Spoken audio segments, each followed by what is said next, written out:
Good evening, everybody. I'm just checking out. How y'all doing this evening?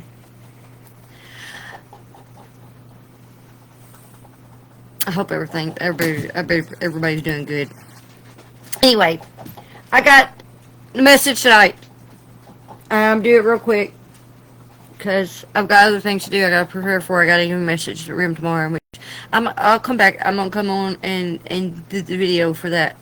Uh, do that too. My Sunday messages. I'm gonna start doing those over on video so everyone else can hear them too. So tonight, messages on 1 Samuel 2. The title is A Tale of Two Houses and the Rise of the Royal Priesthood. So in 1 Samuel 2 is a hinge, uh, one of the hinge chapters in the Bible where this one marks the transition from a chaotic era of the judges to the era of the monarchy.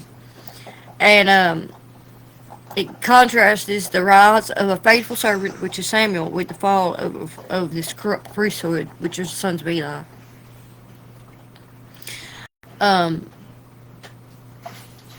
while introducing this theological overture for the rest of the book through Hannah's song, the Hannah's song is matches Mary's song in a way because Hannah's song was a foreshadowing of Mary's song.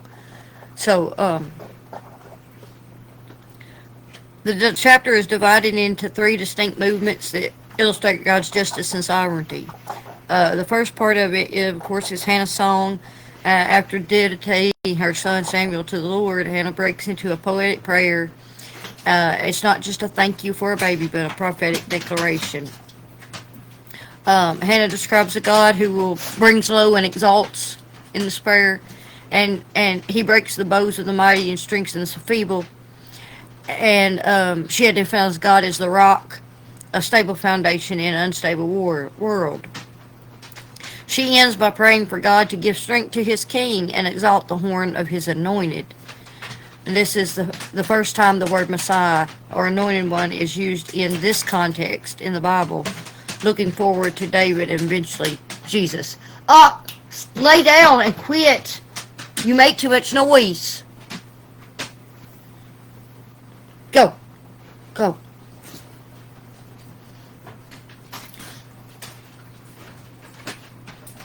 So then we can look at how it contrasts when it starts from verse 11 to 26. It contrasts the two houses.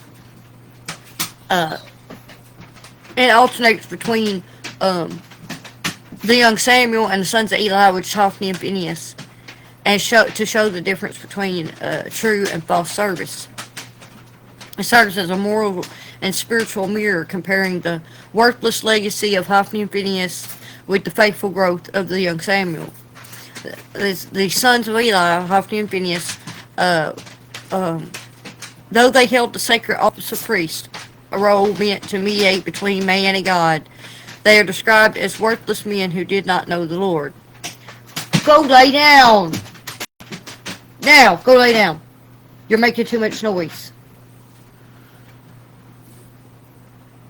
They flagrantly abuse their political and spiritual power by stealing the best portions of the holy sacrifices for themselves and committing sexual immorality at the entrance of the tent of meeting. They treated this offering with contempt by they would be out there.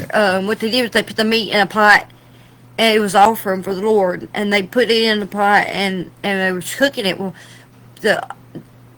these sons of Eli, Hophni and Phinehas, they would go out and they were stealing from the Lord pretty much. They would go put the flesh hook in the pot and they pull it out, a huge chunk of it, and they take for themselves.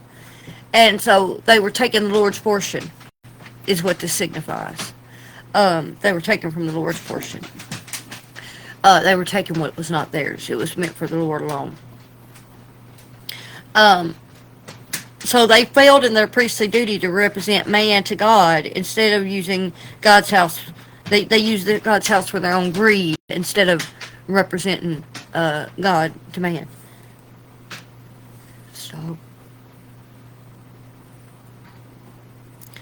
in sharp contrast to this, the this chapter repeatedly returns to Samuel to show a different path. Um, while the house of Eli was collapsing through corruption, Samuel was ministering before the Lord, and he is described as growing in stature and in favor with the Lord and also with man. This growth was not just physical, he was being prepared for a unique bridge or role that would eventually combine the spiritual mediation of a priest with the civil leadership and authority of a priest or judge. So this comparison demonstrates that religious titles are meaningless without a heart for God. Eli's son had the authority of the office, the prince aspect of leadership, and the access of the sanctuary, the priest aspect, but because they lacked the knowledge of the Lord, they lost both. Samuel, however, began with humble service and not inherited title, and his journey shows that true spiritual growth happens before the Lord, where the inferior life of a priest devotion eventually provides the foundation for the external life of a prince, which is leadership.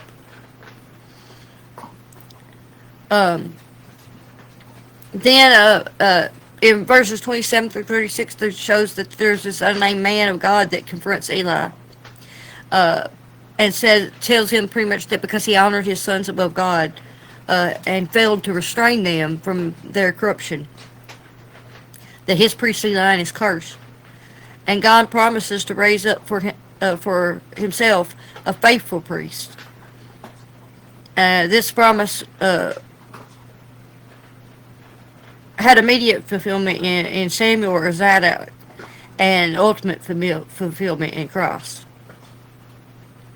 So these themes in 1 Samuel 2 act as a blueprint for the rest of the biblical story, specifically regarding the gospel.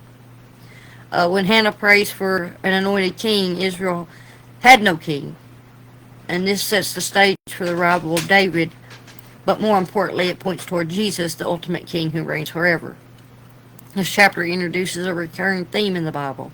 God chooses the lowly to shame the proud. This is mirrored perfectly in Mary's song, Mary's Magnificat, in Luke 1:46-55, where Mary uses Hannah's themes to celebrate the coming of Jesus, the one who topples the proud and lifts the humble. Hey! Hush!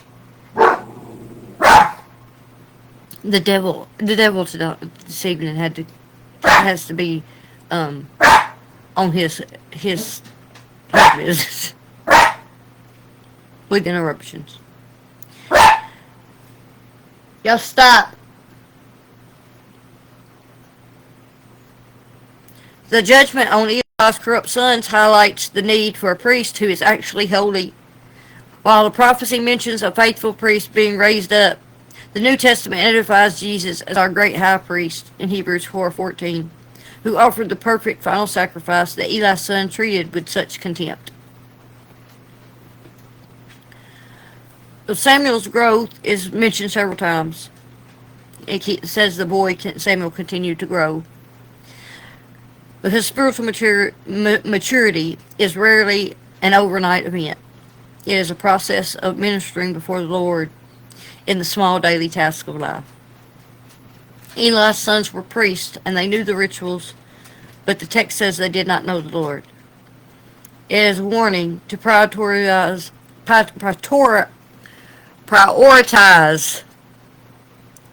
devil again. He tried to mess with my toes. A heart level relationship with God over religious activity or status.